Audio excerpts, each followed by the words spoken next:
Hello everyone, my name is Divyansh and welcome back to my YouTube channel. पिछले video में हमने सीखा कि जर्नल क्या होता है, उसके बाद हम अपने क्वेश्चन बैंक से 2 क्वेश्चन सॉल्व किए थे।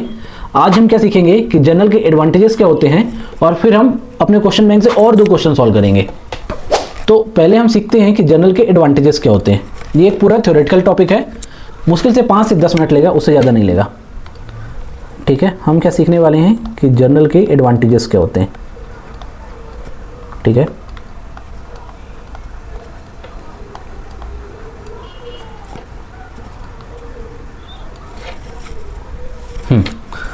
सर उसके पहले आप एक बार बताइए कि जर्नल क्या होता है। ठीक है, रिवाइज करा देता हूँ फटाक से। जर्नल क्या है बेटा? जर्नल है एक बुक ऑफ ओरिजिनल एंट्री जिसमें हम सारे ट्रांजेक्शन्स को रिकॉर्ड करते हैं इन अ क्रोनोलॉजिकल ऑर्डर। ठीक है सर, रिकॉर्ड करते हैं। और ये जो प्रोसेस होती है ट्रांजेक्शन रिकॉर्ड करने की, इसको अपन कहते हैं जर्नलाइजिंग द एंट्री। जर्नल 2 तरह की होती है, एक होती है जनरल जर्नल और एक होती है स्पेशलाइज्ड जर्नल। जो स्पेशलाइज्ड जर्नल रहती है उसमें हम क्या रिकॉर्ड करते हैं? सेम नेचर के रिपीटेटिव ट्रांजेक्शन को रिकॉर्ड करते हैं, जैसे सेल्स बुक हो गई, परचेस बुक हो गई, कैश बुक हो गई। और जो मेरी जनरल जर्नल होती है उसमें हम क्या रिकॉर्ड करते हैं? वो ट्रांजेक्शन रिकॉर्ड करते हैं जो स्पेशलाइज्ड बुक में नहीं रिकॉर्ड कर सकते अपन, उन्हें अपन जनरल जर्नल में रिकॉर्ड करते हैं। ठीक है सर, उसके बाद हमने देखा था जर्नल का फॉर्मेट कैसा होता है। टोटल 5 कॉलम होते हैं, date, particulars, ledger folio, debit amount, credit amount. उसके बाद हम अपने क्वेश्चन बैंक से 2 क्वेश्चन सॉल्व किए थे। अभी एडवांटेजेस ऑफ जर्नल क्या होता है। एडवांटेजेस ऑफ जर्नल, इसका भी हमारे पास एक मेमोरी टेक्निक है। मेमोरी टेक्निक क्या है इसका हमारे पास? Krebs B. ठीक है, यहाँ पे सी से क्या मतलब है तुम्हारा? सी से मतलब है क्रोनोलॉजिकल ऑर्डर। ठीक है, ये क्या कहता है कि जर्नल में अपन क्या करते हैं? जर्नल में अपन सारे ट्रांजेक्शन को क्रोनोलॉजिकल ऑर्डर में रिकॉर्ड करते हैं। उससे क्या होता है कि समय के साथ साथ जो भी बिजनेस ट्रांजेक्शन होंगे ना, उनकी आपको एक कंप्लीट और अच्छी अंडरस्टैंडिंग होती जाएगी। ठीक है सर, दूसरा क्या? दूसरा है मेरा रिड्यूस चांसेस ऑफ एरर। ठीक है, ये क्या बोलता है? Reduce chances of error. ठीक है, ये क्या बोलता है कि जर्नल में अपन क्या करते हैं? सारे ट्रांजेक्शन को क्रोनोलॉजिकली रिकॉर्ड करते हैं। उससे क्या होता है कि जो मेरा अकाउंटेंट है, अकाउंटेंट का वर्क इजी हो जाता है और सिस्टमैटिक हो जाता है। अब जब कोई काम सिस्टमैटिक होगा तो फ्यूचर में जो होने वाली एरर्स हैं, ठीक है, उनका चांस अपने आप रिड्यूस हो जाएगा। ठीक है, उसके बाद फिर आता है ए से अपना आता है क्या? नरेशन। ठीक है, ये क्या कहता है? ये क्या कहता है कि हर जर्नल एंट्री का एक नरेशन होता है छोटा सा, जो क्या एक्सप्लेन करता है? जो ट्रांजैक्शन को ब्रीफली एक्सप्लेन करता है। उससे अपने को क्या समझ में आता है? ट्रांजैक्शन की एक अंडरस्टैंडिंग समझ में आती है। और एक बार यदि हमने ट्रांजैक्शन समझ लिया तो हम क्या कर सकते हैं? हम जर्नल एंट्री की करेक्टनेस को भी चेक कर सकते हैं। ठीक है, बी क्या है? बी है बेस फॉर लेजर पोस्टिंग। ठीक है, जो तुम्हारी जर्नल है ना, it becomes base for ledger posting. मतलब क्या? लेजर में जो अपन पोस्टिंग करते हैं, लेजर में जो अपन अकाउंट्स ओपन करते हैं, वो on the basis of journal करते हैं। उसके बाद लास्ट क्या है? लास्ट जो अपने को सबको पता है, it is a book of original entry. Book of original entry. ये थे हमारे क्या? Advantages of journal. ठीक है सर, हमारे हो गए एडवांटेजेस ऑफ जर्नल। ठीक है, अभी अपन क्या कर लेते हैं? एक बार इसको रीड कर लेते हैं। ठीक है सर, रीड कर लेते हैं। एडवांटेजेस ऑफ जर्नल, इनकी मेमोरी टेक्निक क्या है? Crap B. ये क्या बोलता है? ये बोलता है a transaction are recorded in a chronological order, मतलब डेट वाइज। ठीक है, इससे क्या होता है? It helps to know complete business transaction over time. ठीक है, फिर सेकंड एडवांटेज क्या है? Journal makes accountant work easy and systematic which reduces the chances of error. यदि तुम्हारा काम सिस्टमैटिक होगा तो तुम्हारे एरर के चांसेस अपने आप रिड्यूस हो जाएंगे। उसके बाद के each entry has a narration. ठीक है, which gives a brief explanation of the transaction. ठीक है, and helps in better understanding and checking correctness. Perfect. फिर फोर्थ क्या बोलता है? Journal is the base for posting into ledger. Perfect. फिर last क्या बोलता है? It is called as a book of original entry because we record transaction first in the journal. ठीक है, ठीक है सर, आपने हमें इतने सारे मेमोरी टेक्निक बता दिए। हमारे पास इतने सारे मेमोरी टेक्निक हो गए। कहाँ हुए ज़्यादा बेटा? 4-5 मेमोरी टेक्निक तो हैं। एक बार अपन क्या करते हैं? सारी मेमोरी टेक्निक्स को एक बार रिवाइज कर लेते हैं। ठीक है, सबसे पहले हमने पढ़ा था सैप्स। ठीक है, सबसे पहले हमने पढ़ा था सैप्स। सैप्स क्या होता है बेटा? सैप्स होता है ऑब्जेक्टिव ऑफ अकाउंटिंग। ठीक है, क्या होता है? Objective of accounting. ठीक है, इसका मतलब क्या होता है? एस से मतलब होता है systematic recording of all transaction. A से क्या मतलब होता है? Ascertainment of result of the above recorded transaction. फिर दूसरे ए से क्या मतलब रहता है? Ascertainment of financial position of the business. P से क्या रहता है? Providing useful information to the users. और एस से क्या होता है? To know the solvency position of the business. इसके बाद हमने पढ़ा था क्या? इसके बाद हमने पढ़ा था एक और मेमोरी टेक्निक जिसमें क्या लिखा था? माई फादर ओके ड्राइव्स क्या कार, ठीक है, केयरफुल जेंटल। ये किसका मेमोरी टेक्निक था सर? ये फंक्शंस ऑफ अकाउंटिंग का मेमोरी टेक्निक था, राइट, फंक्शंस ऑफ अकाउंटिंग, ठीक है। एक बार अपन इसको रिवाइज कर लेते हैं। एम से क्या था? मेजरमेंट, एफ से फोरकास्टिंग, डी से डिसीजन मेकिंग, सी से कंपैरिजन एंड इवैल्यूएशन, दूसरे सी से मतलब था कंट्रोल, और जी से मतलब था कि गवर्नमेंट रेगुलेशन एंड टैक्सेशन। इसके बाद हमने क्या पढ़ा था? इसके बाद हमने पढ़ा था सर सीआरएफ, ठीक है। सीआरएफ क्या होता है बताओ? सीआरएफ पढ़ा था। सीआरएफ क्या होता है? सीआरएफ भी ऑब्जेक्टिव होता है, मगर किसका होता है? Objective of book keeping, right. तो सीआरएफ क्या बोलता है सर? सीआरएफ बोलता है कि complete recording of all transaction, और एफ क्या बोलता है मेरा? Ascertainment of financial effect on the business, ठीक है। उसके बाद हमने पढ़ा था कि एडवांटेज, किसका advantage? Advantage of double entry system. ये क्या बोलता है? ये बोलता है मेरा अ प्राउड फार्मर सेल्स क्या क्रॉप। देखिए है मेरा, ये मेरा एडवांटेज, किस चीज़ का एडवांटेज है? एडवांटेज है मेरा ये डबल एंट्री सिस्टम का, ठीक है। ये क्या बोलता है? ए से क्या बोलता है? Accuracy of accounting work can be established. P से क्या बोलता है? प्रॉफिट और loss for a period can be ascertain. F से क्या बोलता है? Financial position of the business as on the last date of the period can be ascertain. S से क्या बोलता है? Systematic records of transaction are kept in detail and necessary. फिर C से क्या बोलता है मेरा? सी से मेरा क्या बोलता है? कंपैरिजन, किस चीज का कंपैरिजन? एक फाइनेंशियल ईयर का result can be compared with the result of other financial year, right. ये था हमारा क्या? Advantages of double entry system. फिर उसके बाद हमने पढ़ा, जस्ट अभी पढ़ा, क्या पढ़ा हमने अभी? Crab B. क्या पढ़ा? क्रैब बी, ठीक है, क्रैब बी। ये क्या है? ये है मेरा एडवांटेज, मगर किस चीज का? जर्नल का एडवांटेज, एडवांटेजेस ऑफ जर्नल, ठीक है। ये क्या था सर? सी से क्या था? सी से क्या था? क्रोनोलॉजिकल ऑर्डर में ट्रांजैक्शन रिकॉर्ड करेंगे। आर से क्या था?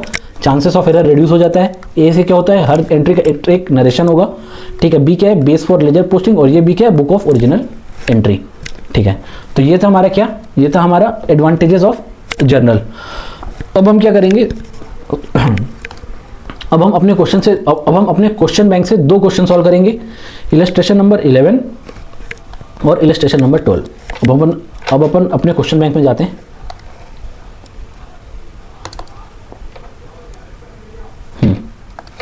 ठीक है, तो हम शुरू करते हैं अपना अपने क्वेश्चन बैंक का इलस्ट्रेशन नंबर 11। ये क्वेश्चन हमारे स्टडी मटेरियल का क्वेश्चन है। हमारे स्टडी मटेरियल का प्रैक्टिकल क्वेश्चन नंबर 2 है। मतलब यूनिट एंड होने के बाद लास्ट में जो प्रैक्टिस के लिए क्वेश्चंस दिए रहते हैं, ये उनमें से एक क्वेश्चन है, उसमें सेकंड नंबर का क्वेश्चन है, प्रैक्टिकल क्वेश्चन नंबर 2। ठीक है, हम एक बार रीड कर लेते हैं कि क्वेश्चन में बोल क्या रहा है। क्या बोल रहा है कि पास जर्नल एंट्रीज। ठीक है, अपने को जर्नल एंट्रीज पास करनी है फॉर द फॉलोइंग ट्रांजेक्शंस। ठीक है, किसमें? In the books of gamma Bros. ठीक है सर, कर देते हैं। अभी सबसे पहले अपन क्या कर लेते हैं, अपन पहले जर्नल का फॉर्मेट बना लेते हैं। ठीक है, इलस्ट्रेशन नंबर 11 है।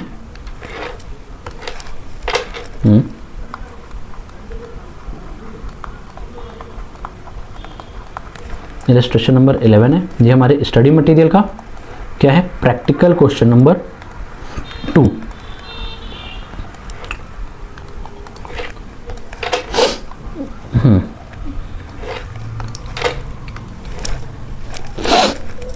क्या नाम है कंपनी का? Gamma Bros. ठीक है,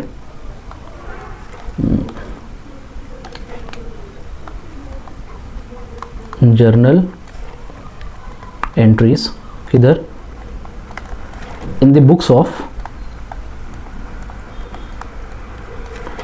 बुक्स ऑफ गामा। ठीक है, ब्रोस।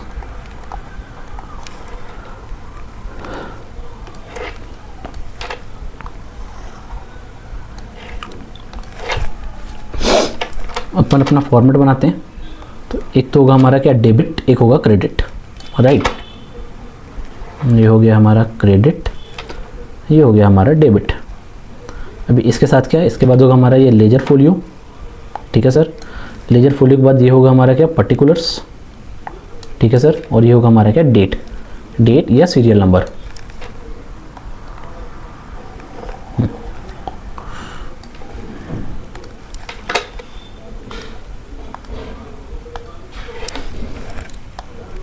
ये हुआ हमारा सीरियल नंबर, ये हुआ हमारा क्या, पर्टिकुलर्स, ठीक है। ये हुआ हमारा लेजर फोलियो, ये हुआ हमारा क्या, डेबिट, और एक ये हुआ हमारा क्या, क्रेडिट, ठीक है सर। अब अपन क्या करते हैं, ट्रांजैक्शन रेट करते हैं, ठीक है। जो मेरा पहला ट्रांजैक्शन है ये क्या बोलता है, एम्प्लॉयज़ हैड टेकन क्या, employees had taken inventory worth 1 lakh rupees जिसका कॉस्ट प्राइस है 75,000, ठीक है, on the eve of Deepawali, ठीक है, and the same was deducted from their salaries in the subsequent month. क्या एम्प्लॉयज़ क्या कर रहे हैं, एम्प्लॉयज़ इन्वेंट्री ले रहे हैं जिसकी मार्केट वैल्यू 1 लाख रुपए है मगर कॉस्ट कितनी है, 75,000 रुपये है, जिसकी मार्केट वैल्यू कितनी है 1 लाख रुपीज़ बट कॉस्ट कितनी है 75,000 रुपीज़। कब ले रहे हैं, दीपावली के ओकेशन में ले रहे हैं। लेकिन क्या आपको लगता है क्या कि कंपनी अपने एम्प्लॉयज़ को फ्री में कुछ भी दे देगी? फ्री में कंपनी कुछ भी नहीं देती है, ठीक है। जो एम्प्लॉयज़ इन्वेंट्री लेके जा रहे हैं 75,000 रुपये की, 75,000 रुपीज़ की, उसको क्या करेगी कंपनी, उसको एम्प्लॉयज़ की सैलरी से एडजस्ट करेगी। इन शॉर्ट कंपनी से कुछ भी फ्री में नहीं मिलता है, ठीक है। अभी अपन एक बार इसको समझते हैं इस ट्रांजैक्शन को, ठीक है। ठीक है। ट्रांजैक्शन क्या कहता है कि कुछ एम्प्लॉयज़ हैं वो क्या कर रहे हैं, वो क्या कर रहे हैं, कुछ इन्वेंट्री दीपावली की इवनिंग में क्या कर रहे हैं, अपने घर लेके जा रहे हैं। उस इन्वेंट्री की मार्केट वैल्यू कितनी थी, 1 लाख रुपीज़ मगर कॉस्ट कितनी थी, 75,000 रुपये, ठीक है। मतलब क्या, मतलब इसको परचेस कर रखा था, ये 75,000 का जो इन्वेंट्री है इसे परचेस कर रखा था किस चीज़ के लिए, for the purpose of sale, ठीक है। मगर एम्प्लॉयज़ ने क्या किया, एम्प्लॉयज़ ने 75,000 वैल्यू की इन्वेंट्री को क्या किया, ले गए अपने साथ, ठीक है। और कंपनी को क्या बोल दिया, सैलरी से एडजस्ट कर देना, ठीक है। अब कंपनी सैलरी से एडजस्ट करेगी, ठीक है। तो बात को समझिएगा, ठीक है। सैलरी क्या होता है मेरा, सैलरी मेरा इनडायरेक्ट एक्सपेंस होता है, मतलब बिजनेस करने के लिए इनकर किया गया पैसा। ये डायरेक्टली प्रोडक्ट से रिलेटेड नहीं है, एलोकेट होगा कॉस्टिंग निकालने के लिए पर डायरेक्टली प्रोडक्ट की वजह से इनकर नहीं हो रहा है, ठीक है। दूसरा क्या, परचेस किया था मैंने, परचेस क्या होता है मेरा, डायरेक्ट एक्सपेंस होता है, ठीक है। तो परचेस कहाँ बैठा हुआ है, मेरे ट्रेडिंग अकाउंट में बैठा हुआ है, मगर मेरा सैलरी कहाँ जाएगा, मेरा पीएनएल अकाउंट में जाएगा। ये जो 75,000 रुपये की जो इन्वेंट्री कौन लेके चला गया, एम्प्लॉयज़ लेके चले गए। डोंट यू थिंक ये मेरे सैलरी अकाउंट में डेबिट होना चाहिए? यस सर, सैलरी अकाउंट में डेबिट होना चाहिए, परचेस अकाउंट में डेबिट नहीं होना चाहिए। तो अपन एंट्री क्या मारेंगे, पहली बात तो सैलरी अकाउंट डेबिट करेंगे, यस सर करेंगे। दूसरा क्या करेंगे, अपन परचेस अकाउंट क्रेडिट करेंगे। क्यों? क्योंकि वो मेरा एक्सपेंस तो है पर वो मेरा किस नेचर का एक्सपेंस बन गया, वो मेरा इनडायरेक्ट नेचर का एक्सपेंस बन गया। तो अपन क्या करेंगे, salary account debit to purchase account, ठीक है। तो पहली एंट्री जो हम पास करेंगे वो पास करेंगे क्या,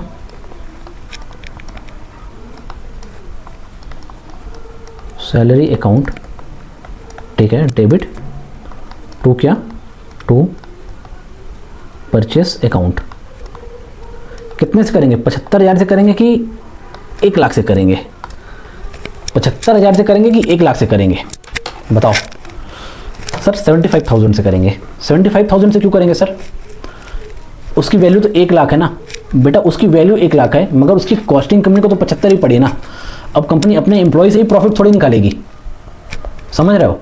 जितने का मेरे को पड़ा उतने का मैं अपने एम्प्लॉयज़ को दे दूंगा, पर हाँ उतने रुपए में उसके सैलरी से एडजस्ट कर लूंगा, ठीक है। हाँ, पर यदि कंपनी इस प्रोडक्ट को बाहर बेचने जाती तो 25,000 रुपये फायदे प्रॉफिट में बेचती, तो वो 25,000 के प्रॉफिट में बेचती। लेकिन अभी क्या हो रहा है, ये गुड्स को कौन लेके जा रहा है, एम्प्लॉयज़ लेके जा रहे हैं। तो एम्प्लॉय से कंपनी प्रॉफिट चार्ज नहीं करेगी, एम्प्लॉयज़ को केवल 75,000 रुपीज़ रिकवर करेगी एम्प्लॉयज़ से।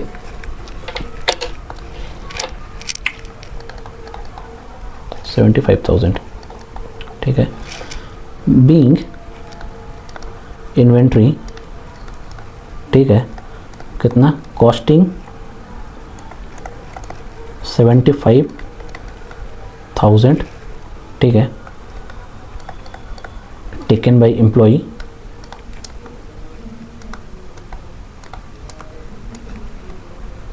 Adjusted from salary, right. ये वो हमारा एक ट्रांजैक्शन, ठीक है सर। और अपन अपना दूसरा ट्रांजैक्शन देख लेते हैं, ठीक है। दूसरा ट्रांजैक्शन क्या है मेरा, वेजेस पेड किस चीज़ के लिए, फॉर इरेक्शन ऑफ मशीन 18,000, ठीक है सर। क्या है, वेजेस पेड किस चीज़ के लिए, फॉर इरेक्शन ऑफ मशीन कितना, 75,000, सॉरी 18,000, ठीक है। मतलब क्या हुआ, पहली बात को समझिएगा, ठीक है। एक कॉन्सेप्ट होता है अपने अकाउंट्स में कि जब भी आप फिक्स असेट परचेस करेंगे तो उस फिक्स असेट को रेडी टू यूज़, क्या रेडी टू यूज़ बनाने के लिए जितने भी एक्सपेंस इनकर होंगे हम उसको क्या करेंगे, फिक्स असेट की कॉस्ट में कैपिटलाइज करेंगे, फिर as a depreciation over a useful life of the fix asset PNL में चार्ज करेंगे। अभी यहाँ पे क्या हो रहा है, अपन वेजेस पे कर रहे हैं। वेजेस किस चीज़ के लिए पे कर रहे हैं? For erection of machine. मतलब क्या, मतलब मशीन को रेडी टू यूज़ बनाने के लिए। तो डोंट यू थिंक कि जो मैंने वेजेस पे किया है इसको अपन क्या करेंगे, कैपिटलाइज करेंगे मशीनरी अकाउंट में। यस सर, कैपिटलाइज करेंगे, इसको अपन पीएनएल में चार्ज नहीं करेंगे। फिर मशीन की कॉस्ट में ऐड कर दिया। अब मशीन की यूजफुल लाइफ जितनी भी होगी उस पीरियड में मैं मशीन की टोटल वैल्यू को पीएनएल में राइट ऑफ करूंगा over a useful life of the machinery. ठीक है, बात को फिर से समझिएगा। जो वेजेस मैंने इनकर किए किस लिए इनकर किए? मशीन को इरेक्ट करने के लिए। मतलब क्या मशीन को रेडी टू यूज़ बनाने के लिए। तो यदि फिक्स असेट को रेडी टू यूज़ बनाने के लिए जो भी एक्सपेंस इनकर करेंगे उसको अपन क्या करेंगे, फिक्स असेट की कॉस्ट में कैपिटलाइज कर देंगे। ठीक है, सेकेंड क्या होगा मेरा, मशीनरी। ठीक है, account debit to bank account. इसका नरेशन क्या होगा, बीइंग क्या, वेजेस पेड किस चीज़ के लिए, फॉर इरेक्शन ऑफ मशीन। क्या हुआ, कैपिटलाइज्ड।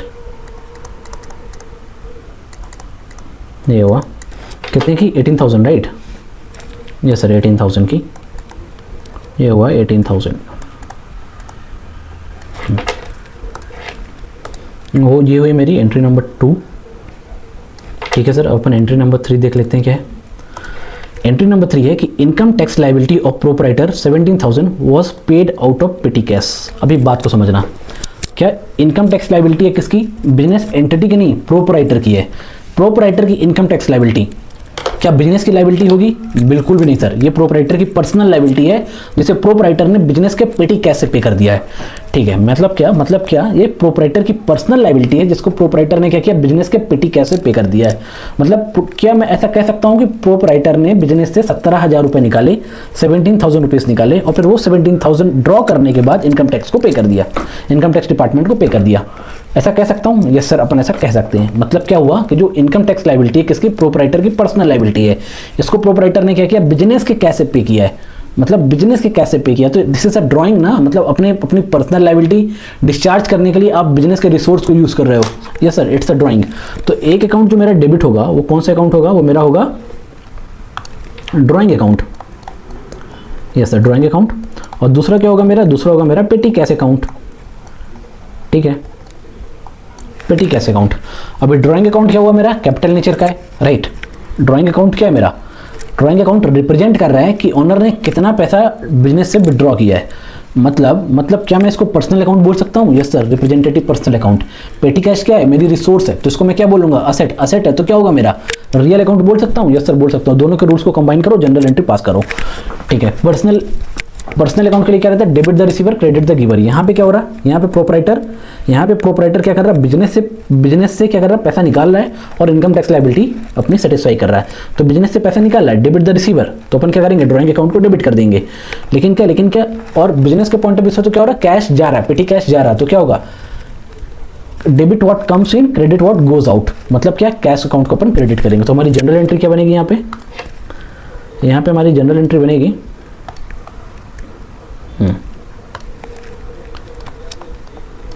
ड्राइंग। ठीक है सर, ड्राइंग अकाउंट डेबिट। ठीक है, टू क्या,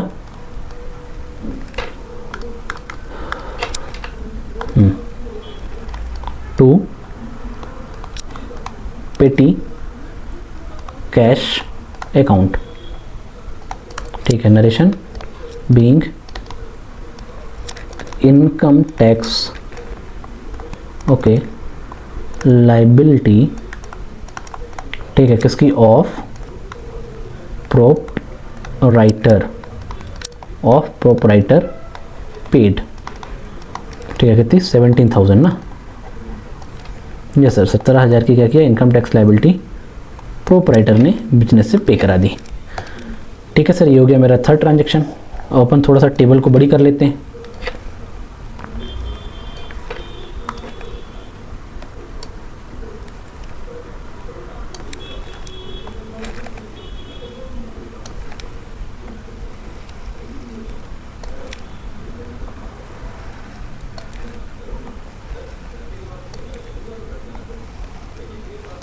ठीक है सर, हमारा चौथा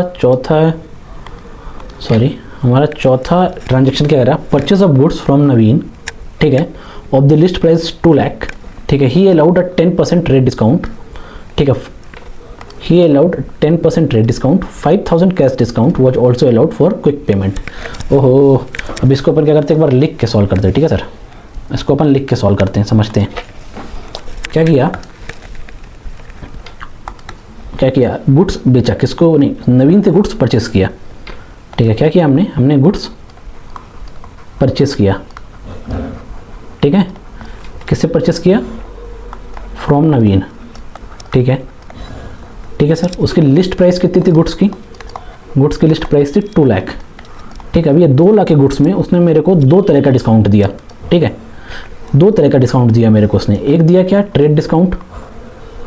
ठीक है सर, ठीक है, और एक दिया क्या, कैश डिस्काउंट। ओके सर, ठीक है, ट्रेड डिस्काउंट कितना दिया, 10%, राइट। कैश डिस्काउंट कितना दिया, 5,000। यस, 10% 5,000। अभी इस बात को समझिएगा, सबसे पहले समझिएगा डिस्काउंट क्या होता है और डिस्काउंट कितने प्रकार का होता है। डिस्काउंट क्या होता है कि आप गुड्स परचेस करने गए, गुड्स की जो ओरिजिनल प्राइस थी उस पर आपको गुड्स नहीं मिला, आपको गुड्स थोड़े सस्ते पे मिल गया। ठीक है, डिस्काउंट कितने प्रकार का होता है, 2। एक होता है ट्रेड डिस्काउंट, एक होता है कैश डिस्काउंट। ठीक है, trade discount, cash discount. Sir, trade discount क्या होता है, ट्रेड डिस्काउंट मेनली दिया जाता है किस चीज़ के लिए, प्रमोट करने के लिए, कस्टमर को अट्रैक्ट करने के लिए, गुड्स की सेल बढ़ाने के लिए। मतलब क्या, ट्रेड डिस्काउंट आपको at the time of sale दिया जाएगा, मगर कैश डिस्काउंट आपको at the time of payment दिया जाएगा। दोनों अलग अलग चीज़ें। ठीक है, ट्रेड डिस्काउंट और सेल ये दोनों एक ही इवेंट है, मगर कैश डिस्काउंट एक अलग इवेंट है जो eight the time of payment होगा। तो भी कैश डिस्काउंट को साइड करो, अभी ट्रेड डिस्काउंट सीखो। मैं गया गुड्स परचेस करने किसके पास, नवीन के पास। नवीन बोला भाई 2 लाख का गुड्स है, पर तुम चूंकि हाई वॉल्यूम खरीद रहे हो, मतलब क्या ज़्यादा क्वांटिटी खरीद रहे हो गुड्स का, तो मैं तुमको 10% का ट्रेड डिस्काउंट देता हूँ। ठीक है, मतलब क्या, जो नवीन मेरा इनवॉइस बनाएगा वो नेट इनवॉइस 1,80,000 का बनाएगा, राइट। मतलब ट्रेड डिस्काउंट तुम्हारे इनवॉइस में, तुम्हारी जो इनवॉइस वैल्यू रहती है उसमें ट्रेड डिस्काउंट एडजस्ट होके आता है, राइट। जैसे लिस्ट प्राइस है 2 lakh, list trade discount 20,000, 1,80,000 is my final price. ठीक है, जो नवीन क्या करेगा, अपने बुक्स में एज अ सेल रिकॉर्ड करेगा। ठीक है, मतलब क्या, ट्रेड डिस्काउंट क्या होता है, trade discount at the time of sale दिया जाता है, कस्टमर्स को अट्रैक्ट करने के लिए ज़्यादा दिया जाता है, हाई वॉल्यूम सेल करने के लिए दिया जाता है। मतलब क्या, मतलब जो मेरी गुड्स की ओरिजिनल प्राइस है, ठीक है, उससे मैं थोड़ा कम में अपने कस्टमर को बेचूंगा, और जो मैं अपना इनवॉइस बनाऊंगा ना, वो मैं अपना लेस अमाउंट का बनाऊंगा, कंप्लीट 2 लाख अमाउंट का नहीं बनाऊंगा। मतलब क्या, सेल करने के बाद मेरे को कस्टमर से 1,80,000 रुपये लेना है, 2 लाख रुपये नहीं लेना है। At the time of sale ही मैंने क्या किया, उसको डिस्काउंट दे दिया। अभी मैंने इनवॉइस बनाया 1,80,000 का, 1,80,000 का इनवॉइस बनाया मैंने, मेरे इनवॉइस के हिसाब से फाइनल वैल्यू बन रही 1,80,000 की, तो मैं अपने बुक्स में क्या रिकॉर्ड करूंगा, 1,80,000 की 2 लाख। रिकॉर्डिंग के टाइम पे हमने पढ़ा था क्या, जब अपन रिकॉर्डिंग सीख रहे थे, जब अपन पढ़ रहे थे अकाउंटिंग डेफिनेशन के अंदर, तो हमने क्या पढ़ा था कि रिकॉर्डिंग हम करेंगे ट्रांजैक्शन की on the basis of supporting document, और एज पर दी सपोर्टिंग डॉक्यूमेंट कितना रिसीवेबल बन रहा है, 1,80,000। तो अपन रिकॉर्ड कितना करेंगे, 1,80,000 ना, on the basis of invoice हम 1,80,000 की परचेज रिकॉर्ड करेंगे, और 1,80,000 का पेबल रिकॉर्ड करेंगे किसको, नवीन को। सर, इसका मतलब क्या है, इसका मतलब ये हुआ बेटा कि ट्रेड डिस्काउंट की रिकॉर्डिंग नहीं होती है, ट्रेड डिस्काउंट की रिकॉर्डिंग नहीं होती है। हाँ, ऐसा हो सकता है कि तुम्हारे इनवॉइस में ट्रेड डिस्काउंट मेंशन हो, पर इसका ये मतलब नहीं कि तुम ट्रेड डिस्काउंट की रिकॉर्डिंग करोगे। ठीक है, क्या होता है, कुछ वेंडर्स इनवॉइस कैसे इशू करते हैं, list price minus trade discount equal to net payable. ठीक है, नेट फाइनल इनवॉइस वैल्यू। ठीक है, लेकिन कुछ वेंडर क्या करते हैं, डायरेक्ट फाइनल इनवॉइस वैल्यू लिखते हैं, 1,80,000 का इनवॉइस इशू करेंगे, 2 लाख माइनस 20,000 इक्वल टू 1,80,000 ये शो नहीं करेंगे। ठीक है, कुल मिला के इतना समझो कि जो इनवॉइस में मेरी फाइनल वैल्यू पेबल आ रही है उतनी की ही मैं परचेस रिकॉर्ड करूंगा, उतने का ही मैं नवीन को देना दिखाऊंगा अपनी बुक्स में। मतलब ट्रेड डिस्काउंट की मैं रिकॉर्डिंग नहीं करूंगा। क्यों नहीं करूंगा? क्योंकि ट्रेड डिस्काउंट को एक अलग से इवेंट नहीं है, ये क्या है, ये परचेस के टाइम पे ही मिला है, परचेस या सेल के टाइम पे ही तुमको मिला है ट्रेड डिस्काउंट। मगर कैश डिस्काउंट क्या होता है, प्रॉम्प्ट पेमेंट के लिए दिया जाता है। किस लिए दिया जाता है? प्रॉम्प्ट पेमेंट के लिए। मतलब सामने वाला क्या करे, पेमेंट जल्दी दे दे डिस्काउंट के लालच में, इसलिए डिस्काउंट दिया जाता है। तो सर जब मैंने परचेस किया था तब मैं क्या रिकॉर्ड करूंगा, तब मैं रिकॉर्ड करूंगा परचेस अकाउंट, ठीक है, डेबिट, सॉरी, ठीक है, जब मैं परचेस किया था सर तो मैं क्या रिकॉर्ड करूंगा, परचेस डेबिट, ठीक है, टू नवीन, कितने से, 1,80,000 से, ठीक है। पर सर अब मेरे को प्रॉम्प्ट पेमेंट के लिए 5,000 का और डिस्काउंट मिल रहा है, प्रॉम्प्ट पेमेंट के लिए 5,000 का और डिस्काउंट मिल रहा है, तो मैं क्या करूंगा, मैं नवीन अकाउंट को डेबिट मार दूंगा, कितने से, पूरे 1,80,000 से, और मेरे उससे बैंक का आउटफ्लो कितना हो रहा है, बैंक का आउटफ्लो हो रहा है 1,75,000, राइट। 5,000 का डिस्काउंट मिल गया ना, मतलब 5,000 का क्या हो गया, 5,000 का तुमको इनकम हो गया बाबू, in the form of discount 5,000, ठीक है। ट्रेड डिस्काउंट क्या होता है, at the time of sale या परचेस दिया जाता है, क्यों, कस्टमर्स को अट्रैक्ट करने के लिए दिया जाता है, क्या ज़्यादा से ज़्यादा क्वांटिटी बिके इसलिए दिया जाता है, सेल प्रमोट करने के लिए दिया जाता है। मगर कैश डिस्काउंट क्यों दिया जाता है, कैश डिस्काउंट दिया जाता है प्रॉम्प्ट पेमेंट के लिए। मतलब सेल का इवेंट हो गया, परचेस का इवेंट हो गया, अब मेरे को डेटर से पैसा जल्दी मिल जाए, जब मैं अपने क्रेडिटर को पैसा जल्दी दे दूं, इसलिए क्या करेगा क्रेडिटर, मेरे को क्या करेगा, मेरे को कैश डिस्काउंट देगा कि मेरे को पैसा जल्दी दे दे, या मैं डेटर को अपना क्या करूंगा, कैश डिस्काउंट दूंगा ताकि डेटर मेरे को पैसा जल्दी दे दे। समझ में आया? दो के दोनों अलग इवेंट है। ट्रेड डिस्काउंट क्या होता है, at the time of sale purchase होता है, ये दोनों एक ही इवेंट है, मगर कैश डिस्काउंट एक अलग इवेंट है, ठीक है। अभी सर इस ट्रांजेक्शन में दो पार्ट इन्वॉल्व है, एक पहला क्या, परचेस का, दूसरा क्या, पेमेंट का। तो अपन पहले परचेस की एंट्री करते हैं, ठीक है सर। परचेस की एंट्री में क्या करूंगा, ठीक है, परचेस अकाउंट, ठीक है, डेबिट, किसको, टू नवीन अकाउंट, कितने से करूंगा, 2 लाख या 1,80,000, कितना 1,80,000 से करेंगे ना बाबू। एक्सप्लेन किया ना मैंने अभी आपको कि ट्रेड डिस्काउंट की अपन रिकॉर्डिंग नहीं करते हैं। क्यों नहीं करते हैं? क्योंकि अपन रिकॉर्डिंग किस बेसिस पे करते हैं, on the basis of supporting document. और मेन सपोर्टिंग डॉक्यूमेंट क्या होता है, हमारा इनवॉइस। भैया इनवॉइस में ही ट्रेड डिस्काउंट माइनस करके अमाउंट निकालते हैं, राइट। इनवॉइस में ही जब अपन इनवॉइस जनरेट करते हैं तो कितना अमाउंट रिसीवेबल है, पेबल है, ठीक है, कितना अमाउंट रिसीवेबल या पेबल है, क्रेडिटर होगा तो मेरे लिए पेबल हो गया, डेटर हो गया तो मेरे लिए रिसीवेबल हो गया, ठीक है, कितना अमाउंट मेरे लिए पेबल है या मेरे लिए रिसीवेबल है, ठीक है, ये मैं ट्रेड डिस्काउंट माइनस करके निकालूंगा, ठीक है। मैंने इनवॉइस की फाइनल वैल्यू भी ट्रेड डिस्काउंट हटा के निकाली है, तो मैं रिकॉर्डिंग भी ट्रेड डिस्काउंट हटा के ही करूंगा ना, yes. Being goods purchased, okay, on credit, ठीक है, फॉर ऑन क्रेडिट, ठीक है। ये हो गया मेरा एक आइटम, ठीक है। इसका दूसरा वाला भी अपन सॉर्ट कर लेते हैं। जनरल एंट्रीज ऑलरेडी हमने बना ली है, केवल यहाँ लिखना बाकी है। क्या जनरल एंट्री बनेगी मेरी दूसरे की, नवीन अकाउंट डेबिट, ठीक है सर, कितने से करेंगे अपन, 1,80,000 से, ठीक है। क्रेडिट क्या करेंगे, टू बैंक अकाउंट, क्यों, क्योंकि बैंक से पैसा जाएगा ना, कितना पैसा जाएगा, 180 माइनस 5, 175,000, ठीक है। उसके अलावा क्या हुआ, उसके अलावा मेरे को 5,000 के डिस्काउंट रिसीव हो गया, डिस्काउंट रिसीव्ड, कितने का, 5,000। नरेशन क्या लिखेंगे, being amount paid to Naveen after, ठीक है, रिसीविंग क्या, कैश डिस्काउंट, ठीक है सर।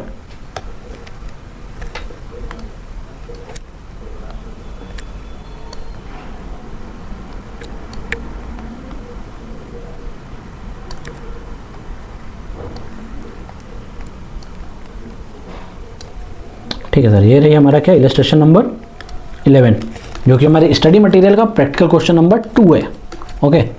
ठीक है सर, ये हो गया हमारा इलस्ट्रेशन नंबर 11। अभी अपन एक इलस्ट्रेशन और करेंगे, जो कि हमारा इलस्ट्रेशन नंबर 12 है, मगर स्टडी मटेरियल का प्रैक्टिकल क्वेश्चन नंबर 4 है। इसको अपन समझते हैं, अच्छा क्वेश्चन है, ठीक है। ये क्वेश्चन क्या बोलता है बेटा कि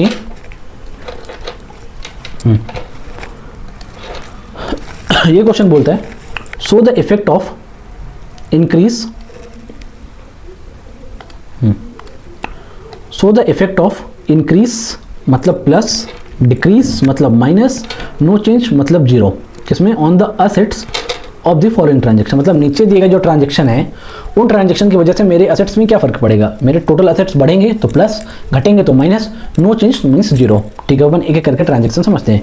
पहला क्या था, purchased office furniture and payment to be made next month, purchase office furniture and payment to be made next month. समझो बात को, अभी तक हम जो फर्नीचर परचेस का एग्जाम्पल ले रहे थे उसमें हम फर्नीचर को कैश में परचेस कर रहे थे, तो क्या हो रहा था, मेरा फर्नीचर बढ़ रहा था मगर कैश घट रहा था, तो मेरे असेट्स में नेट इफेक्ट जीरो आ रहा था। लेकिन यहाँ पे क्या हो रहा है, यहाँ पे हो रहा है तुम्हारा फर्नीचर तो बढ़ रहा है मगर तुमने क्रेडिट में परचेस किया ना, तो तुम्हारी लाइबिलिटी बढ़ रही है। तुमने क्रेडिट में परचेस किया है, तुम अभी पेमेंट नहीं करोगे उसको, तुम उसको पेमेंट क्या नेक्स्ट मंथ करोगे। तो आज की डेट में इस ट्रांजैक्शन का क्या इफेक्ट हो रहा है, पहली बात तो फर्नीचर आ रहा है, फर्नीचर क्या तुम्हारा असेट है, असेट की वैल्यू बढ़ेगी।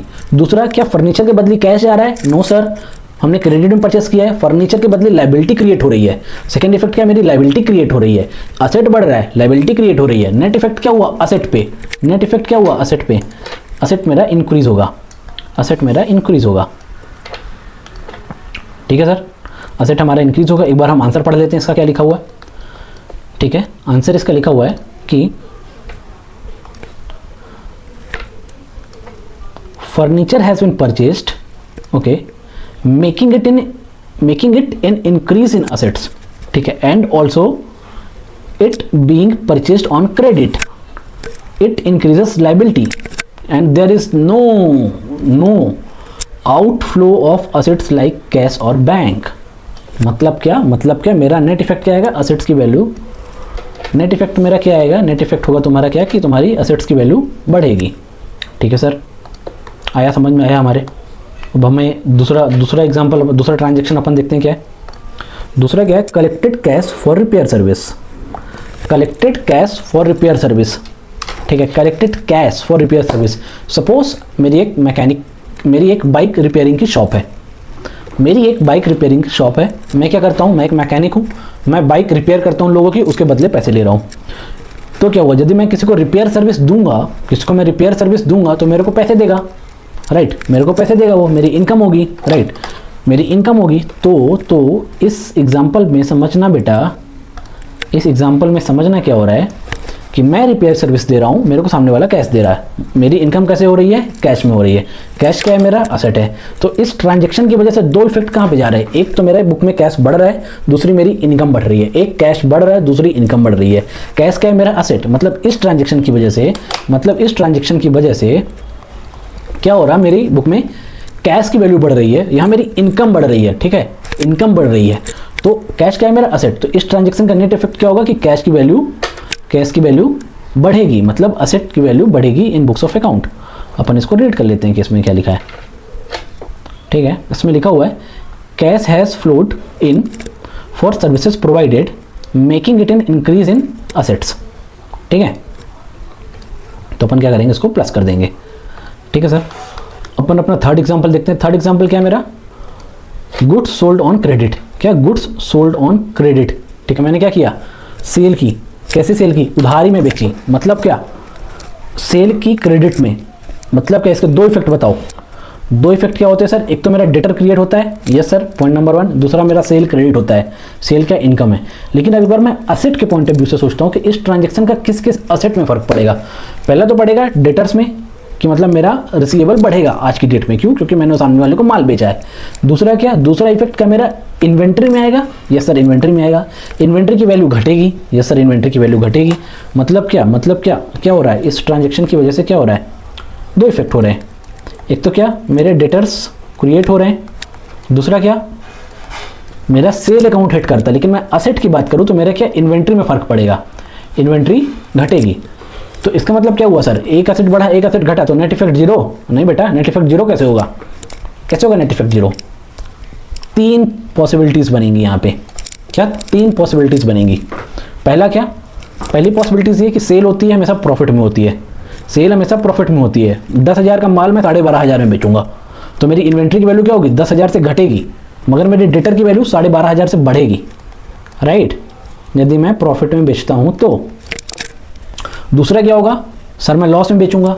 लॉस में मतलब क्या? 10,000 की इन्वेंट्री में 7,500 की बेच दिया। उस केस में क्या होगा? मेरी इन्वेंट्री की वैल्यू तो घटेगी 10,000 से, मगर मेरे डेटर की वैल्यू बढ़ेगी 7,500 से। नेट इंपैक्ट क्या होगा? नेट इंपैक्ट होगा कि मेरी एसेट की वैल्यू घट जाएगी। क्यों? क्योंकि मैंने लॉस में बेचा है। ठीक है सर। थर्ड क्या?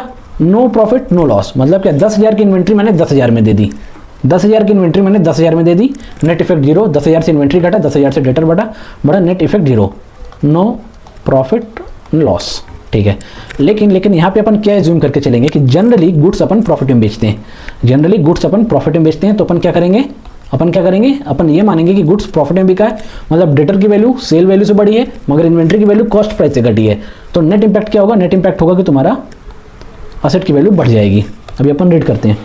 For goods sold it is a decrease in inventory, ठीक है, but correspondingly there is an increase in debtors, however there will be a net increase in assets because goods sold on profit. आगे पढ़ो। Though if goods are sold at cost it will result in no change, whereas if sold at below cost it will result in decrease in assets. Got it? समझे बेटा? तीन possibilities बनेंगी। ठीक है sir. अपने को चौथा वाला बता दो, चौथा एग्जाम्पल क्या कहता है? ठीक है, चौथा क्या है? Withdraw cash. चौथा क्या है? Withdrawal of cash. किस चीज़ के लिए? By owner. किस चीज़ के लिए? For personal use. यार ये ऑनर लोग कितना पैसा विड्रॉ करते हैं for personal use, for personal use. जब पैसा विड्रॉ ही करना था पर्सनल यूज़ के लिए तो धंधे में लगाया क्यों? हो गया बेटा, कर लिया होगा, ज़रूरत पड़ गई होगी। ठीक है, समझिएगा। ऑनर ने क्या किया? ऑनर ने पैसा विड्रॉ किया। कैसे विड्रॉ किया? कैश में विड्रॉ किया फॉर पर्सनल यूज़। एक इम्पैक्ट तो क्या? कैश। दूसरा क्या? विड्रॉ किया, मतलब क्या? कैपिटल रिड्यूस होगा, मतलब क्या? कैपिटल रिड्यूस होगा, मतलब क्या? ड्राइंग क्रिएट होगा। ठीक है, विड्रॉ किया। बिजनेस के पॉइंट ऑफ व्यू से क्या हो गया? कैश की वैल्यू घट गई और क्या? ड्राइंग की वैल्यू बढ़ गई। ड्राइंग क्या हिट करता है? कैपिटल। कैश क्या हिट करता है? असेट। नेट इंपैक्ट क्या हुआ कि असेट की वैल्यू मेरी घट गई। ये here cash has been withdrawn from business resulting in decrease in assets and capital. ठीक है, उसके बाद अपन देखते हैं sir, hired an employee as sales manager, ठीक है, ऑफ नॉर्थ विंग। एक एम्प्लॉय हायर किया, कैसे? किस चीज़? उसका काम क्या रहेगा? सेल्स। वो सेल्स मैनेजर की तरह आएगा, सेल्स को मैनेज करना उसका काम रहेगा। नॉर्थ विंग ऑफिस के लिए किया है। इसका no effect on assets and liabilities, कोई मॉनेटरी इफेक्ट ही नहीं है इसका, तो इसका नेट इफेक्ट क्या हो जाएगा?